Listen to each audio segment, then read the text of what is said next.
Hey, it's your buddy Peace and Harmony with you here today. We are zooming in and focusing in on the importance of owning your truth when it even seems illogical, when it seems contradictory to human nature, when it seems contradictory to human law, that you should obey your gut instinct.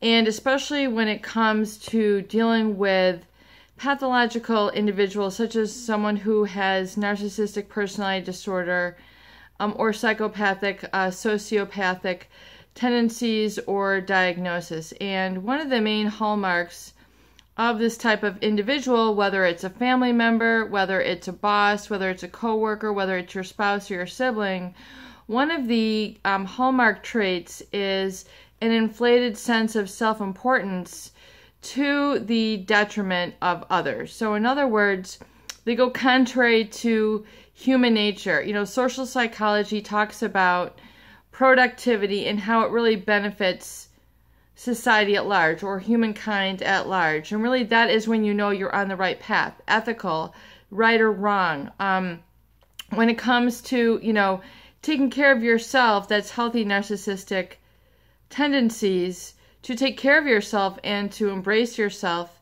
and then it becomes pathological or unhealthy when it's coupled with a lack of empathy, which means they don't see the big picture, they don't see empathy, they don't see other people's needs, desires, their need for acknowledgement, their need for respect, their need to be listened to, attended to, mirrored back in a positive way. It's kind of like, let me drop everything for a moment and attend to you and listen to you and validate your needs.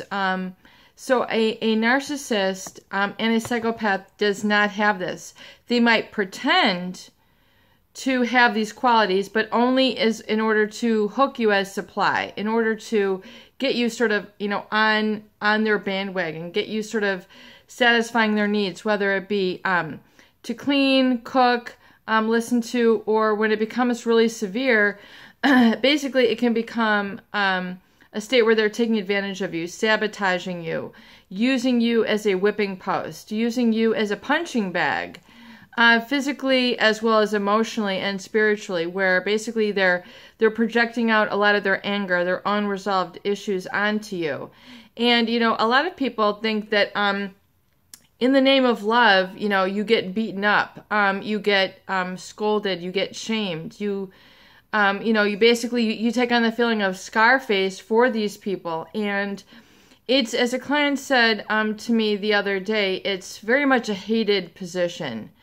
So, just like with a job, if you're in a job that does not embrace you, does not validate you, your contribution is not strength-based, you won't be able to do it for very long without becoming sick, without becoming anxious, without becoming depressed, without wanting a change. And this role within a family, this role within a marriage, this role within a society, to be the scapegoat, oftentimes, when people really realize that they have human needs and human rights, and that you have to validate this within yourself. So you have to know and embrace this truth, and that you don't need to get the looks, to get the criticism, the told, how to control you and, live according to their perspective of life for you.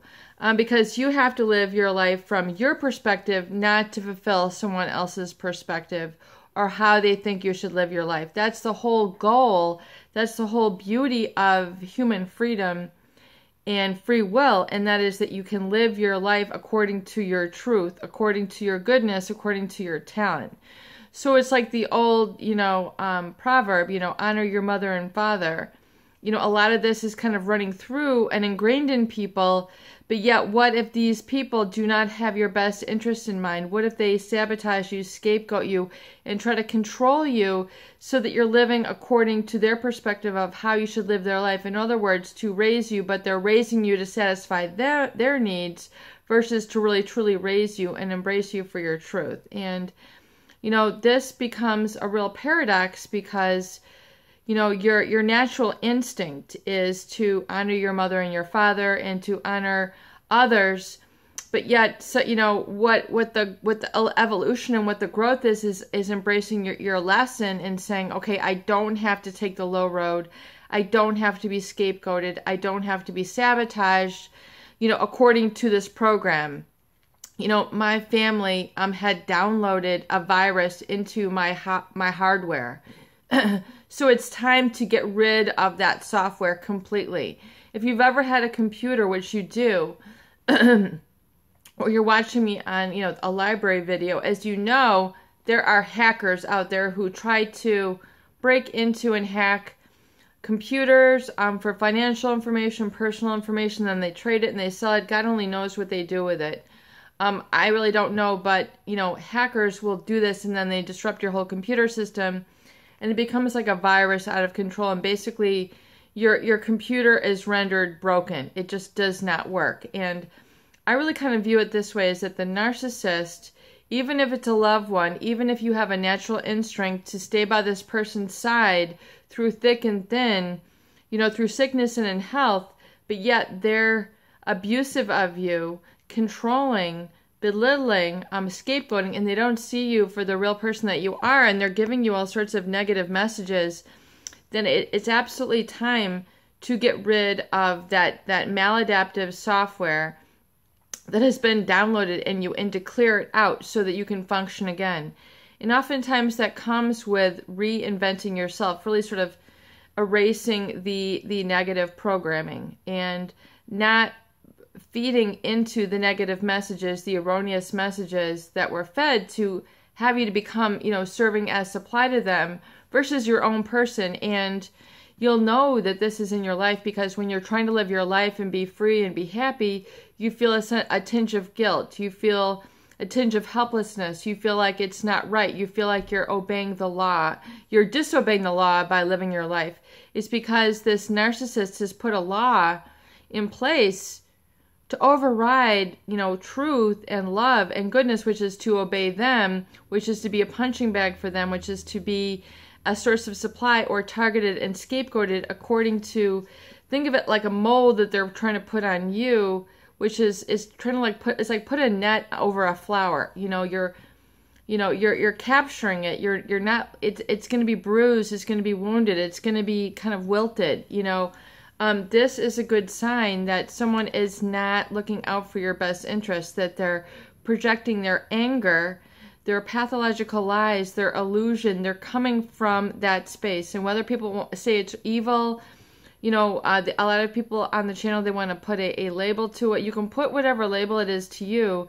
All you need to do is understand for yourself in your heart whether it's in your best interest or not. And if it is not in your best interest, to have the courage, the boldness, the audacity to embrace your truth and let them go. Go, no contact, pull away. Draw it to you, because then you'll be able to draw to you what is good, validating and healthy and crystal clear, and you'll push away the weird stuff, the pathology, the virus, the maladaptive stuff, and then you'll start to see how things start to ripple effect over in their life. Once you kind of step aside, you know, don't be like a bystander and just watch, you know, the train wreck. Don't be responsible for the train wreck. Just move out of the way, you know, and eventually you'll hear through the wires of how things eventually began to catapult downward or, you know, collapse in and on of itself. And then you'll be able to validate within yourself, I did what is right. You have to own it. Is peace and harmony with you here today. I hope these videos do help. Please share, please subscribe for more great tools, videos, discussion, and support.